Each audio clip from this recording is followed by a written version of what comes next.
சரி, எங்களுக்கு பாயிண்ட் ஏற்கனவே நிறைய மனசுல கொந்தளிச்சுட்டு இருக்கு. அதுல சில விஷயங்கள் மட்டும் நான் உங்ககிட்ட ஷேர் பண்ணணும்னு நினைக்கிறேன். ஃபர்ஸ்ட் என்னன்னா, விஜயகாந்த் சாருக்கு வந்துட்டு கடற்கரையில பீச்ல வந்துட்டு அடக்கம் பண்ணணும்னு சொல்லிட்டு சில ரசிகர்கள் வந்து கேட்டிருந்தாங்க. ஆனா அதுல வந்து எங்களோட கருத்து என்னன்னா, எங்களுக்கு அதுல விருப்பம் இல்லை. ஏன்னா அவரு லாஸ்ட் வரலுமே சொந்த உழைப்புல முன்னேறி சொந்த உழைப்பதான் மத்தவங்களுக்கு செஞ்சாரே தவிர மத்தவங்களோட உழைப்புக்கு அவரு வந்து ஆசைப்படலை. ஆனா அடக்கமாகிற நேரத்துல கூட அவரோட இடத்துலதான் அடக்கம் பண்ணாரே தவிர அடக்கமாகிற நேரத்துல கூட அரசாங்க இடத்துல லஞ்சம் கேட்காம தன்னோட இடத்துல அடக்கம் பண்ணாரு. அதுக்கு ஃபர்ஸ்ட்ல வந்துட்டு அவங்க குடும்பத்தாருக்கு நான் ரொம்ப நன்றி சொல்றேன். ஏன்னா அந்த நேரத்துல கூட அவரை தலைக்குனிய விடாம அடுத்தவங்க கிட்ட கையாந்த விடாம தன்னோட இடத்துல அவங்களை அடக்கம் பண்ணதுல எங்களுக்கு ரொம்ப சந்தோஷம்.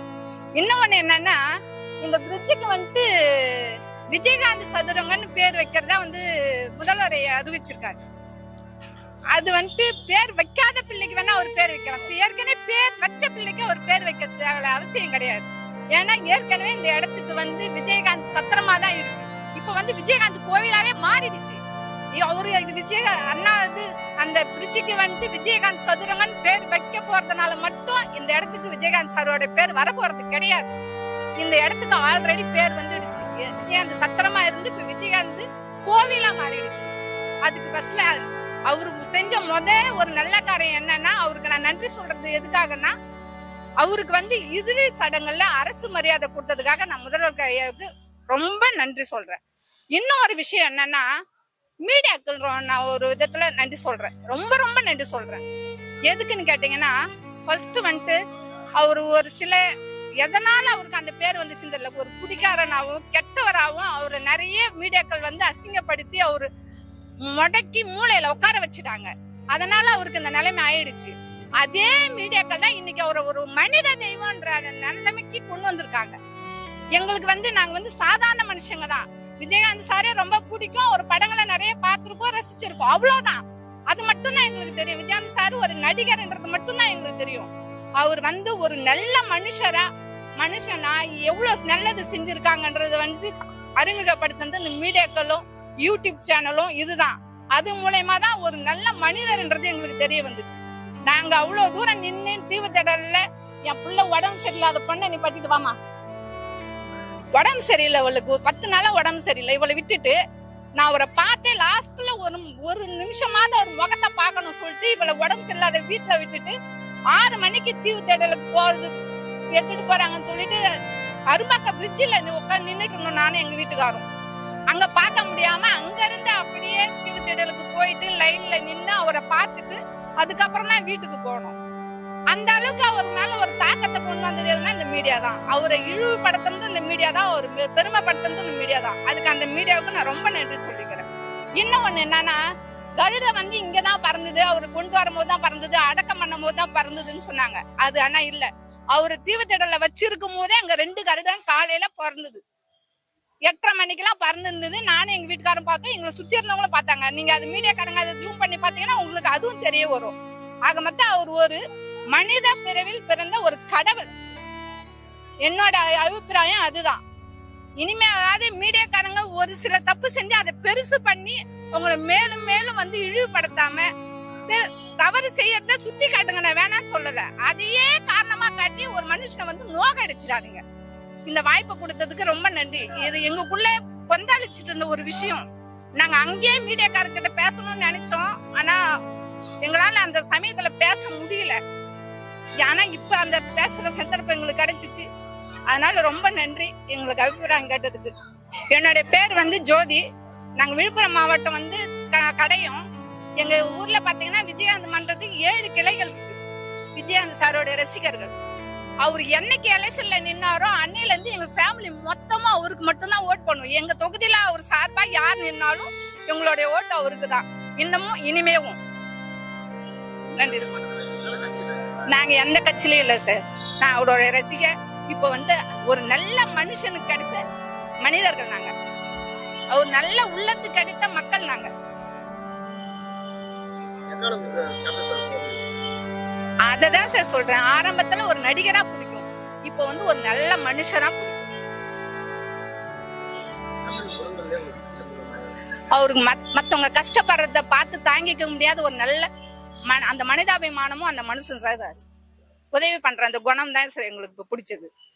ஒரு நடிகரா மட்டும் அறிமுகமான அவர் ஒரு நல்ல மனிதரா அறிமுகமானது இப்போ கொஞ்ச காலமா தான் சார்.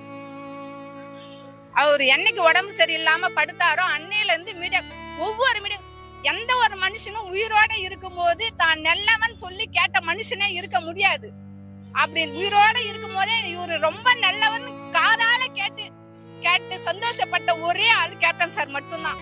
வேற யாருமே நீங்க வேணா நினைச்சு பாருங்க, எந்த ஒரு மனுஷனாவது இவர் ரொம்ப நல்லவர்னு அவர் காதால கேட்டு இருக்கும் போது உயிரோட இருக்கும் போது கேட்டுக்க முடியாது. அவங்க செத்ததுக்கு அப்புறம் வேணா சொல்லுவாங்க, ஐயோ அவர் அப்படி செஞ்சாரு இப்படி செஞ்சாரு இதை பண்ணாரு அதை பண்ணாரு ரொம்ப நல்ல மனுஷன். இறந்ததுக்கு அப்புறம் தான் ஒரு மனுஷன் சொல்லுவானே தவிர அவங்க இருக்கும் போதே எந்த ஒரு மனிதனும் அவர் செஞ்ச நல்லதை வெளியில சொல்லவே மாட்டாங்க. அந்த விஷயத்துல அவர் ரொம்ப கொடுத்து வச்சவர். தான் இருக்கும் போதே தன்னை பத்தி மத்தவங்க என்ன நினைக்கிறாங்கன்றத அவங்க குடும்பத்தார அவர்கிட்ட போட்டு காமிச்சிருந்தாருன்னா அதை கேட்டு ஒரு மனசு ரொம்ப சந்தோஷப்பட்டு ஒரு ஆத்மா சாந்தி எடுத்துருக்கோம் சார். பாத்துருக்கோம் சார். அவரு முத எலெக்ஷன்ல நின்னப்போ கண்டாச்சிபுரம் தொகுதிக்கு அங்க வந்துட்டு பிரச்சாரம் பண்ணாரு. அப்பெல்லாம் எங்களுக்கு மேரேஜ் ஆகல.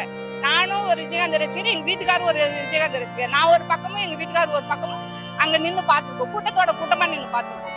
அதுக்கப்புறம் இங்க வந்ததுக்கு அப்புறம் நிறைய பார்க்க ட்ரை பண்ணிருக்கோம். ஆனா முடியல. இப்ப உடம்பு சரியில்லாம இருந்தப்போ கூட உங்களுக்கு தெரிஞ்ச ஒருத்தங்க இருக்காரு, அவர்கிட்ட கேட்டோம். உயிரோட இருக்கும் போது நாங்க ஒரு வாட்டி அவங்களை பார்க்கணும், அவர்கிட்ட பேசணும்னு சொல்லிட்டு.